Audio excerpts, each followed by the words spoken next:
Broadcasting live from the Business RadioX studios in Atlanta, Georgia, it's time for Atlanta Business Radio, spotlighting the city's best businesses and the people who lead them. Lee Cantor here with Stone Payton, another episode of Atlanta Business Radio. And Stone, this is going to be a fun one. Hey, man, this is going to be a lot of fun. It is my distinct pleasure to ask you to join me in welcoming back to the Business RadioX microphone Dojo Master and Chief Strategist with Liger Partners, Mr. Eric Holtzclaw. How are you, man? I'm good. Nice to speak with both of you again, and thanks for the invite. Well, Eric, before we get too far into things, tell us about Liger Partners. How are you serving folks? So we are a marketing as a service, to use sort of a cliche term. You hear everything as a service nowadays, and that's how we approach our work. We become the marketing department for small to medium-sized businesses where they're typically trying to hire a unicorn marketer, and there's no such thing as a unicorn, but you can hire a Liger. Liger is a combination of we know how to do both the strategy and the execution for marketing. So we've got a set of people who have the skill sets from everything from trade shows to making sure you can be found online and kind of everything in between. So now what is the kind of profile of your perfect client? Our perfect client is, we work a lot of B2B. So we probably do 70-80% of our business in B2B and the rest of it's B2C. We work with a lot of companies that are in the vapor and paper space, meaning that they sell that they're smart or they're selling something that is not necessarily tangible. Doesn't mean, we've got one company, we sell t-shirts, and another we're doing hair extensions. So we have those in our product suite. But really, it's companies that are looking to establish a relationship with their customer. Maybe someone who has a long sales cycle, so it takes several months to get that customer to make the decision to make the purchase. And they need to be educated about the product or service along the way.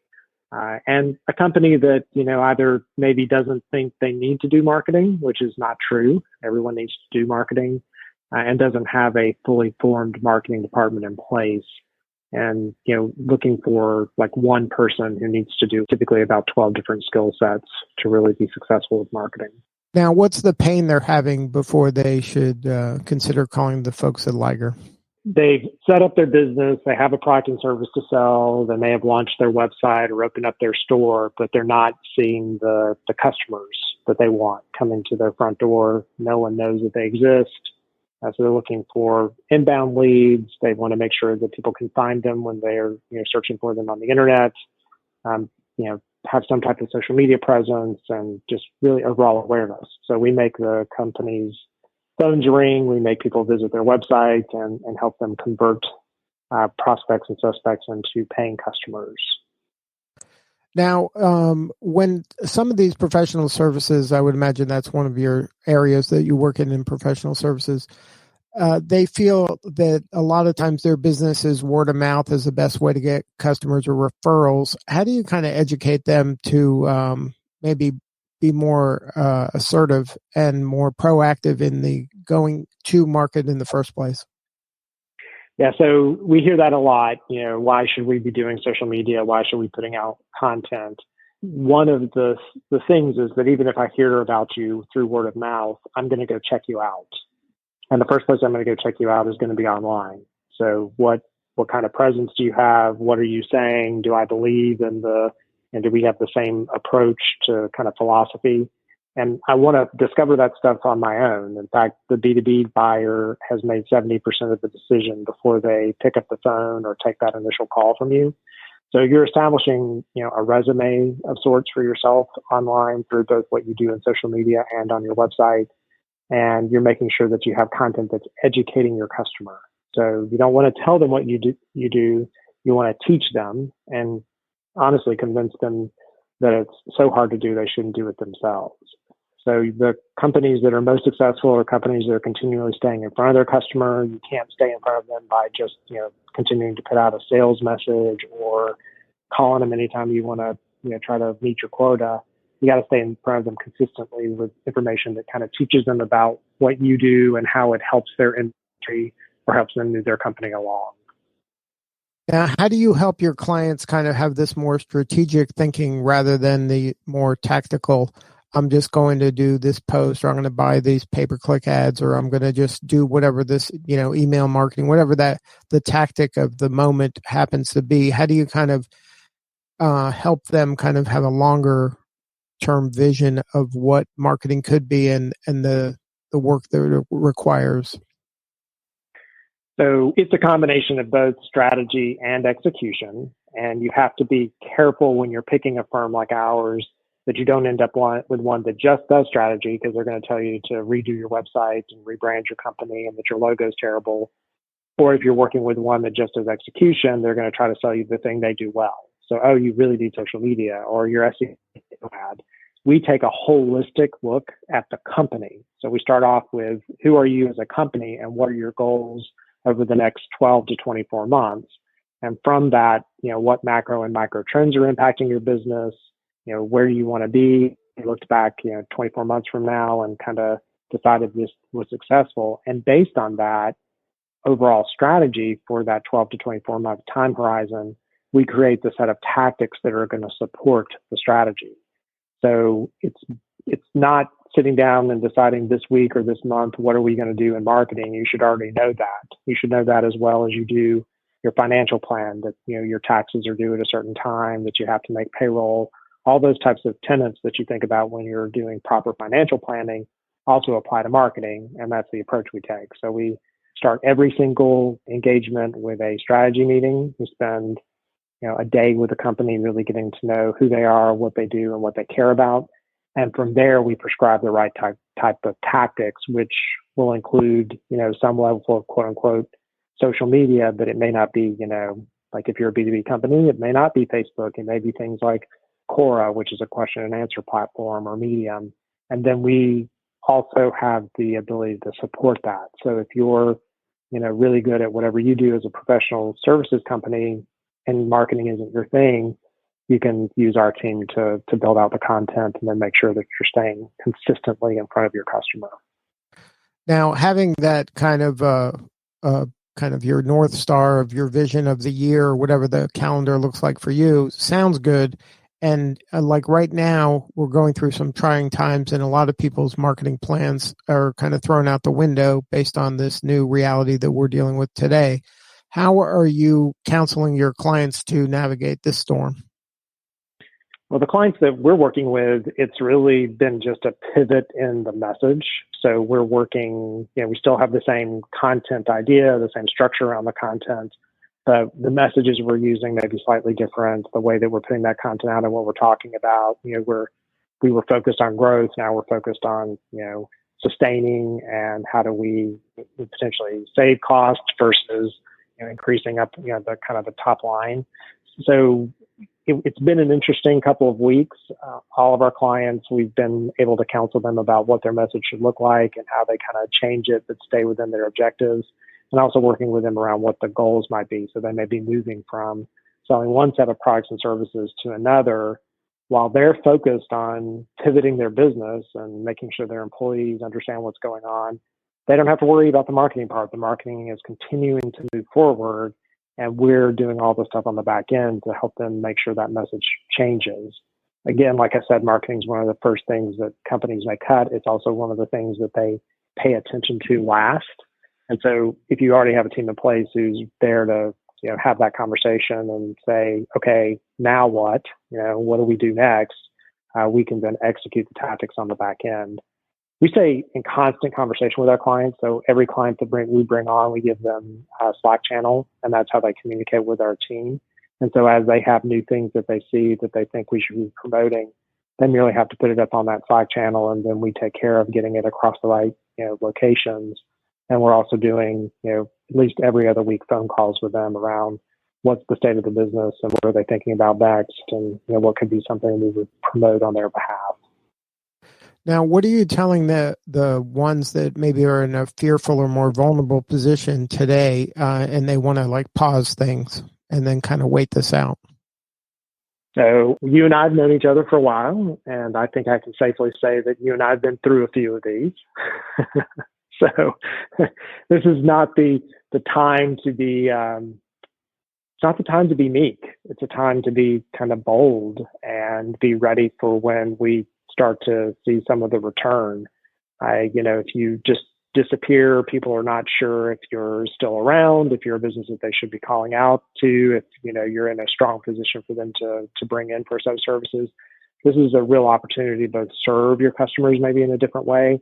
We're doing daily office hours every morning at 10 o'clock. So we're in the Zoom room, and just anybody that wants to come in and talk to us can, and we're helping them think about what they should be doing today or what that pivot looks like. So this is not a time to honestly, if you fall back, and that's a mistake I've seen. I've seen a lot of restaurants and other kind of local businesses. They send out a lot of these kind of initial messages about COVID and what they were doing or not doing, but I've only seen very few of them continue to follow up with us as customers and let us know, here's what our menu looks like now. These are the types of things you can order from us. So those businesses are still open and running. I'm not sure of the others. I don't know what's going on with them because they're not putting out any type of message whatsoever. Now, how do you help your clients when it comes to the content, if they're in an industry that maybe doesn't lend itself to a lot of creativity and maybe it's more of kind of a more mundane industry?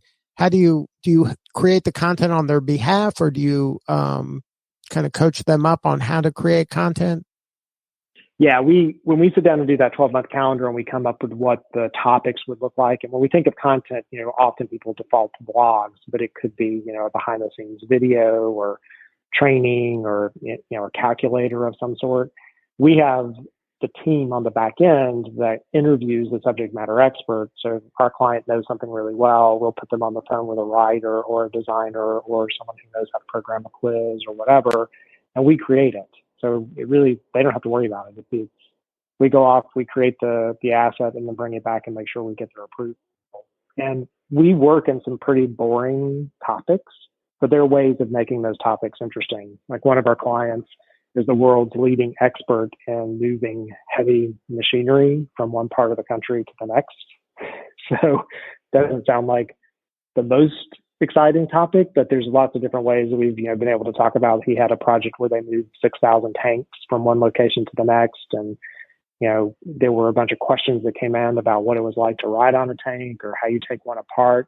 So doing some of that behind the scenes stuff, it's all the things you see on HGTV about how to renovate a house, or shows of like dirty jobs. Like telling the behind the scenes story, who the person is way more interesting and attracts more customers than just telling them what you do. Like teach them something about it, give them those behind the scenes sneak peeks, and then they remember who your business is, and when they either need that service themselves or come across someone who does, they're more likely to refer. Can you share a story where maybe some of this kind of more storytelling way of communicating has been effective for a company that maybe historically hadn't done that in the past? Maybe they were doing more dry, like white papers in the traditional way a lot of these companies market. And then if you bring to life some of these storytelling tactics and some of these methods to kind of leverage other maybe media and other industries' way of best practices, and you were able to kind of maybe revitalize or maybe kind of just show their business in a different light than maybe they even thought of. Yeah, and people talk about the term white paper, which is a word that we avoid. White papers are immediately kind of indicate boring, right? So we'll turn that into a playbook or something kind of more interesting. You can take that same content and go from white paper world to here's a recipe book for how this would work, or talking about case studies. We prefer the term customer story because it's about what you did with a customer. The getting them to talk about that on audio video is great. Back to the example I used of the company that does moves large tanks and things. This guy, he's an ex-Marine. He's ridden in these tanks. He has all these kind of war stories around it. So we did pictures of him with the tanks and sort of how those tanks get used. He went in and answered questions when people were talking about that. And so it gave him that kind of, he was Quora famous around this topic, and it put him in front of the right decision makers when they were trying to choose who are they going to work with to then, service one of these projects. So any of that kind of like why you made the product, what the impetus of it was, how there's a story around how the customer uses it, like those are the types of things versus, the metrics on what the product does or how fast it is. It's kind of how you've made either a customer feel or you've been able to really impact your own customers. Those are the types of stories we try to tap into. And everything we write is from a journalistic perspective. It's I am telling you how to do this. It's got very kind of short, not too verbose and not too many technical terms. So we think about it in a different way. We love the fact that customers ask us all the time, are you industry specific? And we're not. We're industry agnostic, but we're problem specific. So if you're in an industry and you're trying to tell your story to your customers to get them to convert, we're the right type of company to work with because we're going to ask those kind of interesting questions that someone within your industry might not. And we're going to quote unquote dumb it down such that your customer feels like they're being taught and they can go teach other people about the topic. Now, can you share some mistakes that you see companies make on social media? Well, the biggest mistake that we see people make is they'll find something they think is interesting on another website, and instead of sharing it through one of their own digital properties, they share it directly to that digital property. So a concrete example, let's say that something shared in, the newspaper. So let's say the Wall Street Journal puts out an article and you think it's really interesting. So instead of directly sharing to the Wall Street Journal article from your social media, you should write something on your site or one of your digital properties about why you think that is interesting. So do a little 150 to 200 word. I came across this article today about, how the unemployment rate is going to impact our industry. I agree with it or I disagree with it. If you want to see the full article, go here. And so then you link it over to the Wall Street Journal. So then when you share from social, instead of going to the Wall Street Journal directly and just sending them all of your traffic, send them through your digital property first. That does tag them in case you wanted to do some kind of targeted advertising later. It shows a little bit better impact of what you're doing with your social. And another thing in that is use your own personal social media. Company, we want to hear from people. We don't necessarily want to hear from a company. So when you're sharing things across, maybe share it from your company social media profiles, but make sure you also do it personally. Now, we are going through this kind of corona virus right now. How often, or if or at all, should companies be mentioning that or talk about that in terms of their marketing or their social media? Well, that's the thing that's been interesting is I've received, and I'm sure you have too, emails from companies I had no idea even had my email address. Like I've never heard from them before. And all of a sudden I got an email from them about what they were doing with, COVID-19. And then that's it. Like I haven't heard anything more. I don't know the rest of the story. So, all of a sudden I'm reminded of this business that maybe I went and had dinner there one night or I bought a product from them and they're telling me all about, what they're doing as it relates to COVID-19. But this is an opportunity for them to continue that story. So tell me, again, where you're headed and what you're doing. Castellucci Group, which is one of the restaurant groups here in Atlanta that owns Double Zero and Bar Mercado, they have done an awesome job. They have a email going out every single day, and they're pretty rough, but that's okay because they're kind of like they have to put them together every single day, and they're telling you what's on their menu that day, what you can come pick up, how to get the food, that type of thing. So I certainly know those restaurants are still in business and ready and willing to service me. Some of the others, I've heard from them, but I don't know what they're doing. I don't know if they've just closed their doors. It's not necessarily about the message around COVID-19 as much as now as a business, what are you doing and how as a patron of your business or as a client of your business might I help or what would I need to know without it necessarily just being on that topic. Good stuff. Well, Eric, if somebody wanted to learn more about Liger Partners, what's the website? LigerPartners.com. And you can find us all over social and LinkedIn and everywhere else. And you, of course, can reach out to me too, Eric Holtzclaw. I'm on LinkedIn and Twitter and all the different platforms. And we are doing office hours every morning at 10 a.m. on Zoom. You can find 10 a.m. Eastern Time. You can find that on our social media platforms, and we would love to have you join us, talk through your own marketing issues and concerns, and just help you solution it out. So that's office hours for anybody, any business that's anybody. Interested. Period. Yep. Any business. We've had several come in, and then we've been able to help them think about and look at their site and look about what they're doing digitally, provide some other opportunities and ideas and strategies. So that is completely open. Wow. Real time consulting, real life issues in front of the world. Good stuff. Yeah. Well, I appreciate you letting me come on and talk about it and getting the message out.